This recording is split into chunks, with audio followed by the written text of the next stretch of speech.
a partir do casamento, nós também vamos ter um espaço muito grande para as idealizações de tudo aquilo que o outro pode vir a fazer por mim, de tudo aquilo que o outro, do papel que o outro vai ter dentro da minha vida.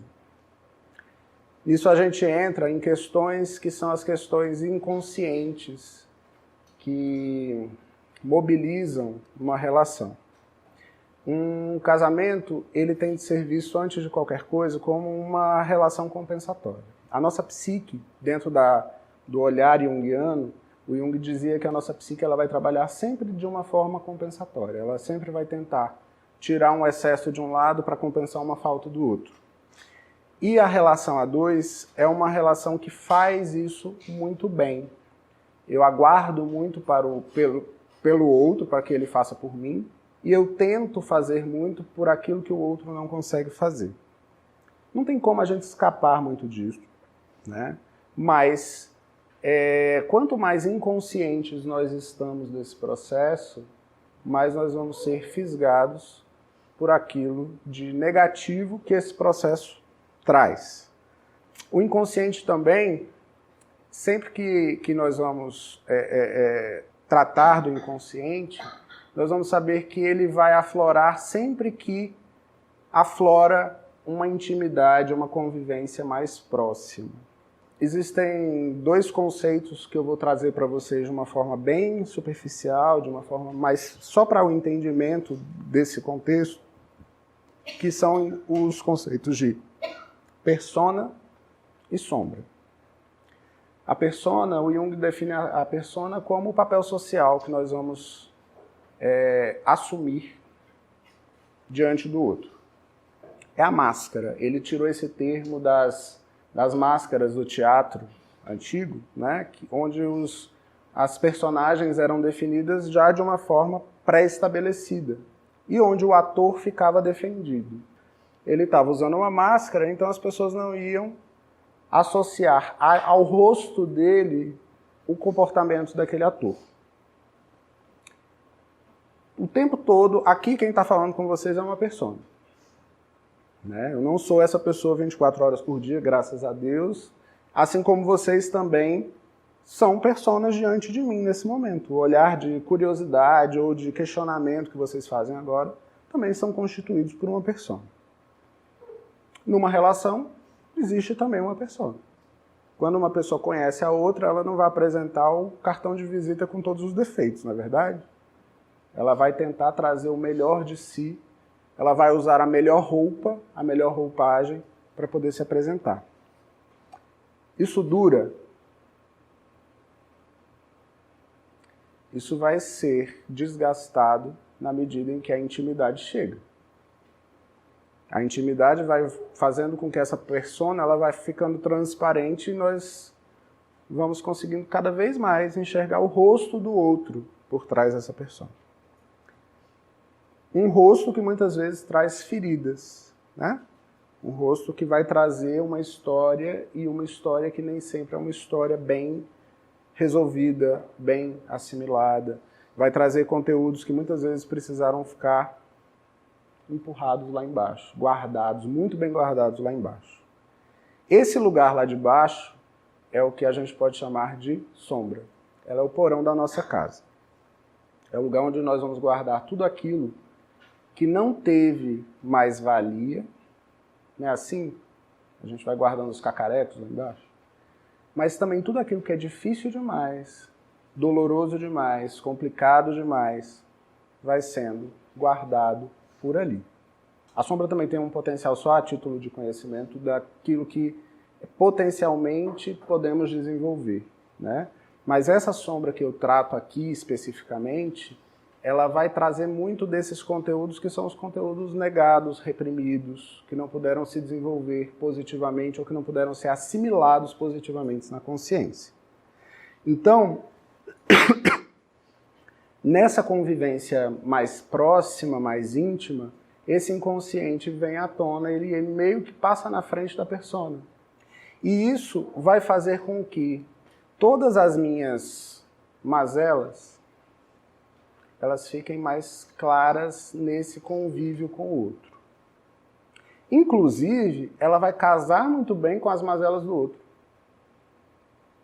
Nós não nos unimos, como muitas vezes acreditamos, por aquilo que há de bom. Muitas vezes o que se engancha para a formação de um casal é o mal-estar que cada um carrega, né? É como se um tivesse a tomada e o outro tivesse o interruptor. E eles conseguissem se conectar naquilo que nós chamamos de neuroses complementares. Ou seja, um que, por exemplo, esse exemplo é o meu exemplo de sempre, porque a minha linha de pesquisa é no masoquismo, né? Então, um que manda e um que obedece. Se os dois mandassem, dois carneiros com chifre não vão beber água na mesma cumbuca, né? Então, um tem que estar disposto a ceder para que o outro possa se impor. Essa neurose complementar é o que vai conduzir a maior parte das relações. E graças a Deus por sermos neuróticos, né? Porque não tem muito escapatória. Melhor ser neurótico do que ser psicótico, então vamos caminhar pelo caminho da neurose, né? Pelo caminho das dificuldades de assumir uma alma inteira, né?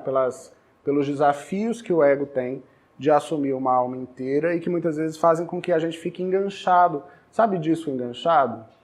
Os um pouco mais velhos vão saber, né? Os mais novos talvez não saibam como era isso, que a música ficava pulando no mesmo lugar. A neurose muitas vezes funciona desse jeito, né? A gente vai ficando fixado na mesma temática e essa temática quase sempre corresponde de uma forma complementar à temática do outro, né?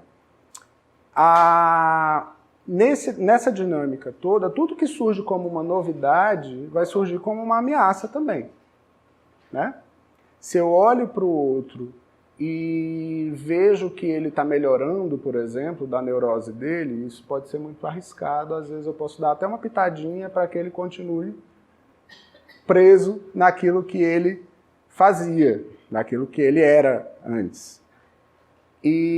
Só que esse processo ele é um processo que a gente não consegue deter também, né? Por mais que se tenha uma expectativa disso, isso não está sob o nosso controle de uma forma direta, graças a Deus também, né? Que nós mudamos, as situações nos mudam, o nosso olhar muda, e por isso que muitas vezes a terapia e nós terapeutas somos interpretados como os grandes vilões do casamento.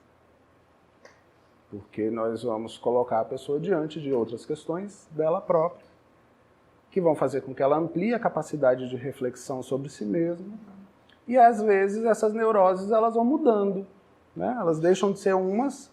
Imagina só se deixar de ser aquela que me vinculou com o outro. Se eu passar a ser um outro neurótico, né? Um neurótico de uma outra coisa, qual que será a função desse casamento? Então, muitas vezes nós ganhamos esse estigma, e também não é à toa que, pelo menos no meu consultório, a predominância feminina é real. De muitos colegas com quem converso também, né? As mulheres procuram mais terapia e, coincidentemente, as mulheres também são as que se separam. Um homem pedir para se separar é uma coisa muito difícil. Ele tem que... A situação tem que estar feia mesmo, né? Assim, nós somos talvez mais acomodados, não sei, mas com certeza a gente tem uma simplicidade maior no trato com as emoções. As mulheres têm uma facilidade de acessar a emoção porque elas foram educadas para isso, né? A educação masculina é uma educação que vai tirando a sensibilidade para as emoções. O olhar para que a gente possa observar a nossa emoção e refletir sobre ela. As mulheres, como elas têm uma facilidade maior para isso, elas tendem a se impactar mais com as emoções, mas elas também tendem a se libertar com mais facilidade das questões que são questões mais difíceis, mais dolorosas, como, por exemplo, um casamento opressivo, uma situação mais perniciosa dentro de uma relação. Dessa forma, nesse imbróglio todo dessa neurose complementar, a proposta do casamento, que lá atrás era de eternizar um momento de felicidade, ela vai virando um acordo tácito para a infelicidade, né? Nós vamos ficando calados dentro daquilo que há de ruim Nós vamos suportando aquilo que há de ruim e aquilo tende a fermentar dentro de nós. E muitas vezes o que se fala mal do término do casamento é resultado simplesmente de como o casamento foi conduzido. A gente tem de pensar que o sucesso e o término, eles são proporcionais. O sucesso do casamento e o sucesso no término do casamento, eles são proporcionais. O investimento que a gente tem de fazer para encerrar bem uma relação é o investimento que a gente tem para fazer para que uma relação seja bem sucedida. Eu trouxe aqui umas palavras do James Hollis falando sobre a ligação do inconsciente com o casamento, tá? Ele diz que a verdade a respeito dos relacionamentos íntimos é que eles nunca podem ser melhores que o nosso relacionamento com nós mesmos. A maneira como nos relacionamos com nós mesmos determina não só a escolha do outro, como também a qualidade do relacionamento. Com efeito, todo relacionamento íntimo revela tacitamente quem éramos quando tudo começou. Por conseguinte, todos os relacionamentos são indicativos do estado da nossa vida interior e nenhum relacionamento pode ser melhor do que o nosso relacionamento com o nosso próprio inconsciente. E aí, então, o título da palestra era uma pegadinha para vocês, né? Assim, eu não vou ensinar como terminar bem um casamento, mas eu vou mostrar aqui situações e dinâmicas que nos mostram como o relacionamento em si pode ser doentio, o que vai ocasionar num término também doentio.